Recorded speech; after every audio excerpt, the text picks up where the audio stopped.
اس اصلاحی داستان کا عنوان ہے ایک نیکی۔ میرا تعلق پولیس کے محکمے سے رہا ہے۔ یہ ان دنوں کا واقعہ ہے جب پولیس کے سپاہیوں کو کچھ زیادہ سہولیات میسر نہیں تھی۔ ہم اپنے ذاتی گھوڑوں پر ہی سفر کیا کرتے تھے اور جب چھٹی پر ہم اپنے گاؤں جاتے تو ہم سے سرکاری بندوقیں رکھوا لی جاتی تھی۔ ہمارے پاس اپنی حفاظت کے لیے صرف خنجر وغیرہ ہی ہوتے تھے۔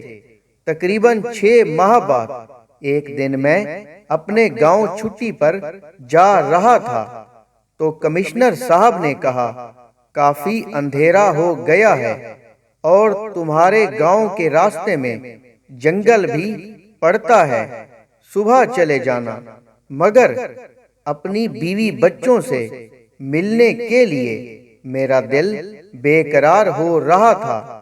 میں نے کہا، صاحب، ایک عمر انہی راستوں اور جنگل میں گھومتے پھرتے گزری ہے۔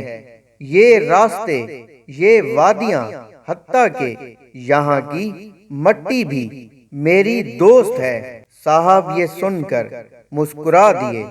موسم بہت خوبصورت ہو رہا تھا۔ گھوڑا تیز رفتاری سے رواں دواں تھا۔ جنگل شروع ہوتے ہی میں نے گھوڑے کی رفتار تھوڑی سی ہلکی کر دی۔ اس جنگل سے میری بہت سی خوبصورت یادیں جڑی ہوئی تھی۔ حالانکہ یہ جنگل میرے گاؤں سے کافی فاصلے پر تھا، مگر بچپن میں ہم سارے دوست ہر ہفتے یہاں آ کر خوب شرارتیں کرتے تھے۔ نہر میں نہاتے اور درختوں پر چڑھ کر تازہ پھل توڑ کر کھاتے تھے۔ یہ سب سوچ کر میرے چہرے پر مسکراہٹ آ گئی، مگر اچانک مجھے کسی بچے کی آواز آئی۔ میں چونک گیا اور جلدی سے گھوڑے کو ہلکی سی تھپکی دی۔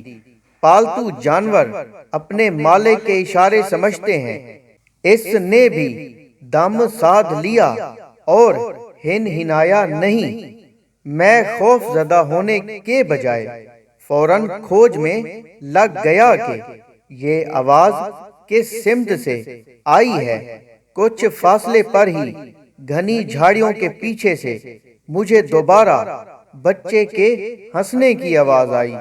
میں نے گھوڑے کو ایک طرف کھڑا کیا اور آہستہ سے تھوڑی جھاڑیاں ہٹا کر دیکھا تو سال بھر کا ایک نہایت خوبصورت گول مٹول سا بچہ اکیلا بیٹھا ہوا تھا۔ اچانک ایک درخت کے پیچھے سے ایک بھیڑیا نمودار ہوا۔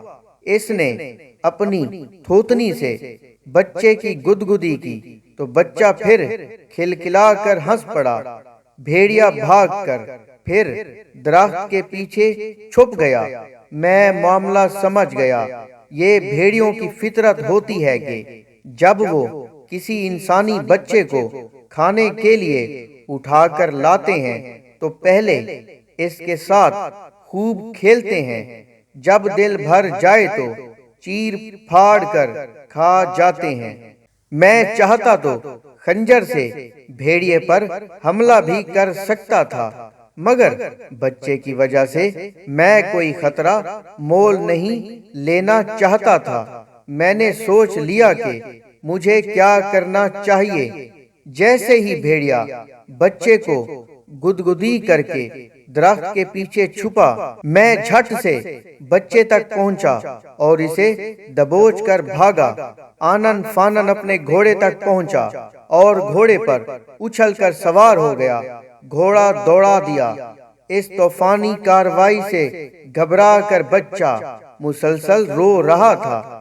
جنگل پار کر کے ایک جگہ گھوڑا روک کر میں نے پہلے بچے کو بہلایا۔ وہ خاموش ہوا تو میں نے اسے آرام سے آگے بٹھایا۔ میں نے گھوڑے کا رخ اس جنگل کے قریب ہی ایک گاؤں کی طرف کر دیا۔ میں گاؤں کے قریب ایک کھیت میں پہنچا ہی تھا کہ کچھ لوگ لالٹین لیے ایک طرف جاتے نظر آئے۔ میں نے آواز دے کر انہیں اپنی طرف متوجہ کیا اور بچے کے متعلق پوچھا۔ ایک آدمی بے تابی کی حالت میں آگے بڑھا۔ اس کا مرجھایا ہوا چہرہ بچے کو دیکھ کر کھل اٹھا۔ اس نے خوشی سے چیختے ہوئے کہا، گڈو۔ بچہ بھی فوراً اس کی طرف لپکا۔ وہ بچے کو گود میں لے کر دیوانہ وار اس کو چوم رہا تھا۔ میں گھوڑے سے اتر گیا۔ گاؤں والوں کے پوچھنے پر میں نے انہیں تمام داستان سنائی۔ بچے کے باپ کا بس نہیں چل رہا تھا کہ میرے پاؤں سے لپٹ جائے۔ روتے روتے اس کی ہچکیاں بند ہو گئی۔ میں نے اسے تسلی دیتے ہوئے کہا، اللہ پاک کا جتنا شکر ادا کرو کم ہے، وہی زندگی بخشنے والا ہے۔ اس آدمی نے مجھ سے میرا نام اور گاؤں کا نام پوچھا۔ میں نے سب بتا دیا اور گھوڑے پر سوار ہو گیا۔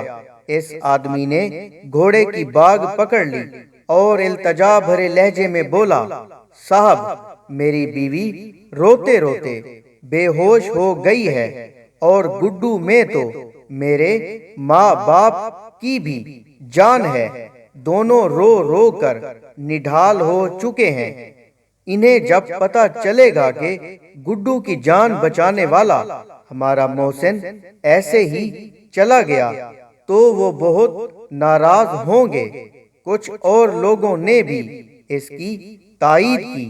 میں نے مسکرا کر کہا، میرے بھائیوں، مجھے کسی چیز کی چاہ نہیں ہے۔ آپ لوگوں کی خوشی ہی میرے لیے انمول تحفہ ہے۔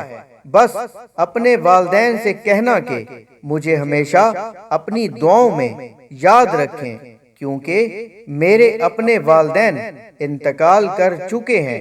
اس لیے میں تمام والدین کا احترام کرتا ہوں۔